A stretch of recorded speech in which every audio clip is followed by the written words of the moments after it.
Hello friends, आप सबों का स्वागत है आपके अपने यूट्यूब चैनल ब्रजेश स्टडी में। फ्रेंड्स, यदि आप किसी भी एग्ज़ाम की तैयारी कर रहे हैं और अपने तैयारी के स्तर को ऊंचाई पर ले जाना चाहते हैं तो आप हमारे यूट्यूब चैनल से जुड़िए। फ्रेंड्स, निश्चित ही बहुत ही कम समय में आपकी तैयारी एक अच्छे लेवल पर जा कर के खड़े होंगे। चलिए फ्रेंड्स, आज मैं आप लोगों के लिए लेकर के आया हूँ पर्यावरण का चौथा पार्ट। इससे पहले मैंने 3 पार्ट अपलोड कर दिया है। डिस्क्रिप्शन बॉक्स में आप लोगों के लिए लिंक दे दूंगा। यदि आप दोस्तों पीडीएफ चाहते हैं तो पीडीएफ के लिए टेलीग्राम ग्रुप जाइए, वहाँ ब्रजेश स्टडी करके ग्रुप बना हुआ है, आप वहाँ ज्वाइन कीजिए, वहाँ पर आपको पीडीएफ मिल जाएगी। चलिए फ्रेंड्स, प्रारंभ करते हैं। देखते हैं पहला क्वेश्चन क्या है। भारत में सर्वाधिक ऊंचाई पर स्थित राष्ट्रीय उद्यान कौन सा है? तो ये जो राष्ट्रीय उद्यान है सबसे अधिक ऊंचाई पर नामदफा राष्ट्रीय उद्यान है जो अरुणाचल प्रदेश में है। नेक्स्ट क्वेश्चन देखिए, किस समूह के जीव अमोनिया को नाइट्रेट में परिवर्तित करते हैं? तो ये नाइट्रोसोमोनास जो है, ये जीव, इसी समूह के जीव अमोनिया को नाइट्रेट में परिवर्तित करते हैं। चलिए नेक्स्ट देखते हैं। धान का पौधा नाइट्रोजन को किस रूप में ग्रहण करता है? धान का पौधा नाइट्रोजन को अमोनिया के रूप में ग्रहण करता है। चलिए नेक्स्ट देखते हैं। जीव मंडलीय पारिस्थितिकी तंत्र में रासायनिक तत्वों का प्रवेश किस माध्यम से होता है? तो ये पौधों की जड़ों के द्वारा होता है। चलिए नेक्स्ट देखते हैं। भारत में किसको जैव विविधता का द्वार कहा जाता है? तो फ्रेंड्स, ये पूर्वोत्तर के जो राज्य हैं उसे जैव विविधता का द्वार कहा जाता है। नेक्स्ट देखिए, भारत का सबसे छोटा राष्ट्रीय उद्यान कौन सा है? तो ये सबसे छोटा है साउथ बटन द्वीप, जो अंडमान और निकोबार द्वीप समूह में स्थित है। चलिए नेक्स्ट देखिए, भारत को कितने जैव भौगोलिक क्षेत्रों में विभाजित किया गया है? तो भारत को अभी तक कुल मिलाकर के 10 जैव भौगोलिक क्षेत्रों में विभाजित किया गया है। फ्रेंड्स, यहाँ से जो भी प्रश्न है कई बार पूछा गया है, और कितना बार पूछा गया है इसका कोई जवाब नहीं है। लगभग में सभी एग्जामों में पूछा जाता है, क्योंकि अभी पर्यावरण पर जोर दिया जा रहा है, इसीलिए पर्यावरण से प्रश्न भी उठाया जा रहा है। चलिए नेक्स्ट देखते हैं। जब कोई समुदाय अस्थायी, परिपक्व, जटिल तथा दीर्घकालिक होता है तो उसे किस रूप में परिभाषित किया जाता है? तो उसे चरम समुदाय के रूप में परिभाषित किया जाता है। चलिए नेक्स्ट देखते हैं। क्षेत्रफल की दृष्टि से भारत का सबसे बड़ा जैव मंडल आरक्षित क्षेत्र कौन सा है? तो क्षेत्रफल की दृष्टि से सबसे बड़ा जैव मंडल आरक्षित क्षेत्र है मन्नार की खाड़ी। चलिए नेक्स्ट देखिए, किस वृक्ष को कल्प वृक्ष की उपमा प्रदान की गई है? तो ये वृक्ष है नारियल वृक्ष, जिसे कल्प वृक्ष की उपमा प्रदान की गई है। नेक्स्ट देखिए, भारत का कौन सा राष्ट्रीय उद्यान पक्षियों के स्वर्ग के नाम से प्रसिद्ध है? तो यह है केवलादेव राष्ट्रीय उद्यान, भरतपुर राजस्थान में है। यहाँ साइबेरियन करेन जो प्रवासी पक्षी होते हैं ये यहाँ आता है। चलिए नेक्स्ट देखिए, केवलादेव राष्ट्रीय उद्यान से होकर कौन सी नदियाँ प्रवाहित होती है? तो फ्रेंड्स, केवलादेव राष्ट्रीय उद्यान से बाणगंगा एवं गंभीरी, ये 2 नदियाँ हैं जो यहाँ से होकर प्रवाहित होती है। चलिए नेक्स्ट देखिए, वनस्पतिक सर्वेक्षण। फ्रेंड्स, यहाँ ध्यान देंगे, वनस्पतिक संरक्षण हेतु स्वस्थानीय पद्धति के अंतर्गत कौन सा स्थल सम्मिलित नहीं है? यहाँ फ्रेंड्स पूछ रहा है कि अब आप कहेंगे कि स्वस्थानीय क्या होता है? तो फ्रेंड्स, स्वस्थानीय को इन सीटू संरक्षण कहा जाता है, और बाह्य स्थानीय होता है उसे एक्स सीटू कहा जाता है। तो यहाँ समझ लीजिए आप लोग, अभी कोरोना के चलते आप लोग देखे होंगे कि क्वारंटाइन किया जाता था, और प्रारंभ में जो क्वारंटाइन किया जाता था तो आपको एक विशेष स्थान पर ले जा करके वहाँ क्वारंटाइन किया जाता था। मान लीजिए कि यहाँ क्वारंटाइन किया जाता था, तो आपका घर ये था, तो यहाँ से उठा करके आपको यहाँ क्वारंटाइन कर दिया जाता था। लेकिन तो इसे क्या कहेंगे? बाहर ले गया, तो इसे कहेंगे बाह्य संरक्षण, इसे कहेंगे एक्स सीटू या बाह्य संरक्षण। जब आपको अपने ही घर में, लास्ट में आप लोग देखे होंगे कि ऐसा क्या कर दिया गया कि अपने ही घर में आप क्वारंटाइन हो जाइए, तो इसे कहते हैं इन सीटू संरक्षण या स्वस्थानीय। तो आप समझ गए होंगे कि ये स्वस्थानीय क्या है। तो स्वस्थानीय पद्धति के अंतर्गत बोटनिकल गार्डन, राष्ट्रीय वनस्पतिक उद्यान नहीं आता है। चलिए नेक्स्ट देखते हैं। कृत्रिम ग्रीन हाउस द्वारा वनस्पतियों का संरक्षण किस विधि के अंतर्गत आता है? तो कृत्रिम ग्रीन हाउस के द्वारा वनस्पतियों का संरक्षण बाह्य स्थानीय संरक्षण पद्धति के अंतर्गत आता है। तो कृत्रिम है तो इसमें तो बाह्य स्थानीय होगा ही। चलिए नेक्स्ट देखिए, वर्तमान में भारत में कुल कितने जैव मंडल रिजर्व है? तो अभी वर्तमान में जैव मंडल रिजर्वों की कुल संख्या 18 है। चलिए नेक्स्ट देखिए, नोट है और ध्यान देंगे आप लोग। यहाँ केवलादेव राष्ट्रीय उद्यान साइबेरियन करेन नामक प्रवासी पक्षी का आश्रय स्थल है। यह मॉन्ट्रिक्स रिकॉर्ड में शामिल प्रथम राष्ट्रीय उद्यान है। और यहाँ से दोस्तों डायरेक्ट पूछ लिया जाता है कि साइबेरियन करेन के लिए कौन सा राष्ट्रीय उद्यान जाना जाता है? तो केवलादेव राष्ट्रीय उद्यान। चलिए नेक्स्ट देखिए, भारत में प्रथम जैव मंडल आरक्षित क्षेत्र कहाँ स्थापित किया गया? तो ये नीलगिरी में 2000 ईस्वी में स्थापित किया गया था। कहीं कहीं आपको फ्रेंड्स 2001 मिलेगा, लेकिन एनसीईआरटी जो है, एनसीईआरटी सब प्रत्येक जगह लिख रहा है 2000, इसीलिए आप 2000 ईस्वी को लेकर के चलेंगे।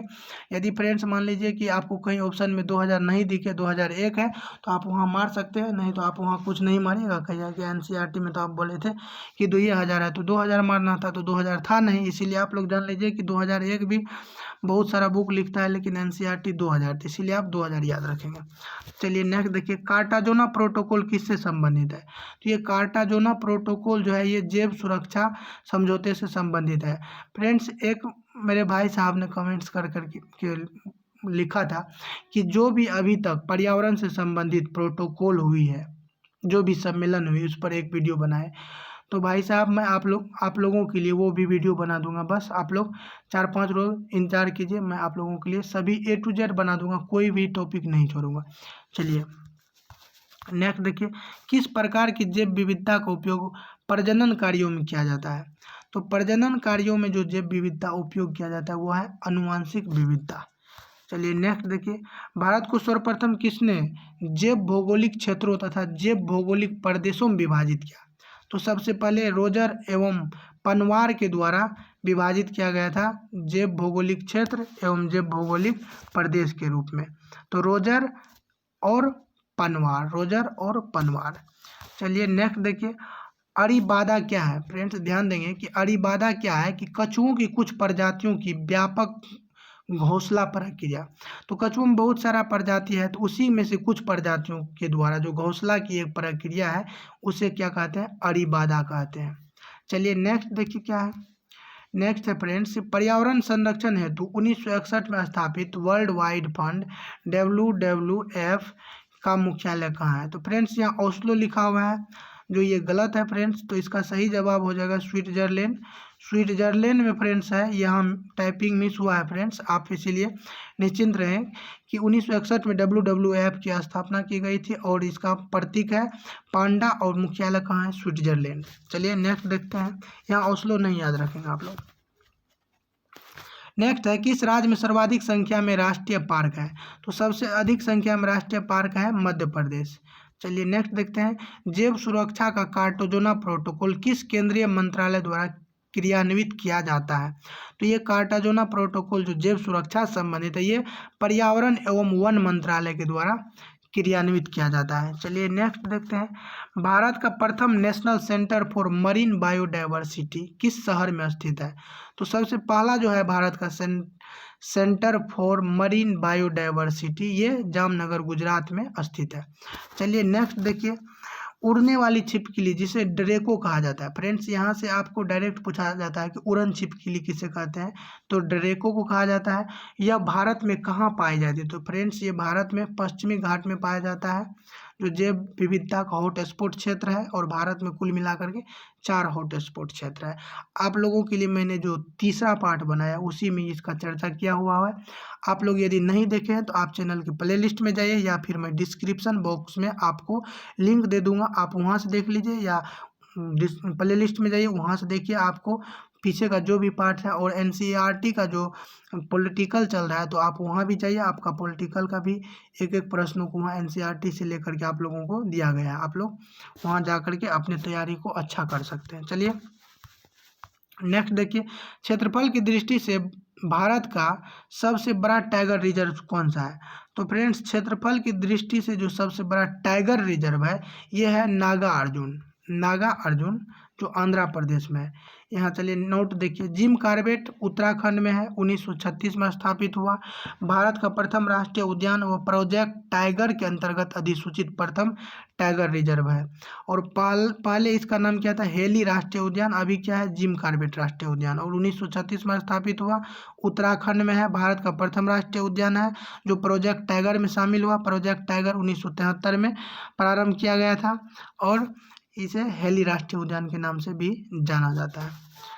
चलिए नेक्स्ट देखते हैं, विश्व का कौन सा द्वीप केवल पक्षियों के लिए आरक्षित है? फ्रेंड्स, विश्व का एकमात्र द्वीप है जो केवल पक्षियों के लिए आरक्षित है, ये कजिन द्वीप है जो सेशेल्स में है। चलिए नेक्स्ट देखते हैं, भारत में पक्षियों का प्रथम वनावरण कहाँ स्थापित किया गया था?